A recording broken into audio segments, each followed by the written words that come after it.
ഹരേ കൃഷ്ണ. ശ്രീമദ് ഭഗവത്ഗീത അധ്യായം 1 അർജുന വിഷാദയോഗം ശ്ലോകം 28-29.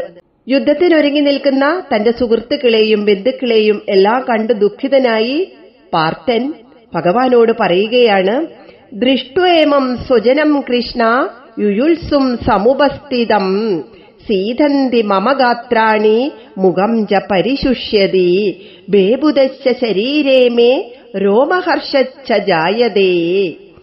ദൃഷ്ട്വേമം സ്വജനം കൃഷ്ണ യുയുത്സും സമുപസ്ഥിതം സീതന്തി മമ ഗാത്രാണി മുഖം ച പരിശുഷ്യതി ബേബുദശ്ച ശരീരേ മേ രോമഹർഷശ്ച ജായതേ.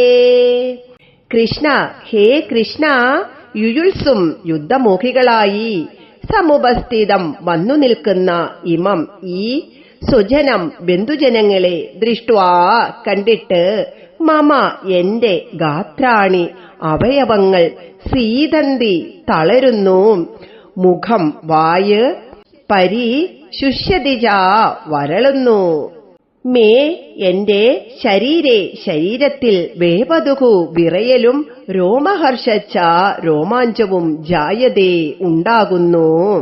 ഹേ കൃഷ്ണ, യുദ്ധം ചെയ്യാൻ ആഗ്രഹിച്ചു വന്നു നിൽക്കുന്ന ഈ ബന്ധുജനങ്ങളെ കണ്ടിട്ട് എന്റെ ശരീരമാകെ തളരുന്നു, വാ വരളുന്നു, ദേഹമാകെ വിറയ്ക്കുന്നു, രോമാഞ്ചവും ഉണ്ടാകുന്നു. യുദ്ധക്കൊതിയന്മാരായ സുഹൃത്തുക്കളെയും ബന്ധുക്കളെയും പോർക്കളത്തിൽ കണ്ടിട്ട് പാർത്ഥൻ സഹതാപ വിവശനായി. സ്വപക്ഷത്തുള്ള യോദ്ധാക്കളെക്കുറിച്ച് നേരത്തെ തന്നെ അനുകമ്പാർദ്ധനായിരുന്ന അർജുനൻ പിന്നീട് ശത്രുപക്ഷത്ത് നിൽക്കുന്നവരെ കുറച്ചുകൂടി ചിന്തിച്ച് ദുഃഖിക്കുന്നു.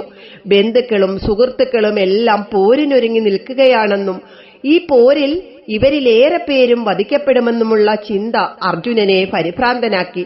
ആ പരിഭ്രമത്തിന്റെ പരകോടിയിലാണ് ശരീരം തളരുന്നതായും വായ വരളുന്നതായും വിറയലുണ്ടാകുന്നതായും ശരീരമാകെ രോമാഞ്ചം കൊള്ളുന്നതായുമൊക്കെ അനുഭവപ്പെടുന്നു. ഹരേ കൃഷ്ണ.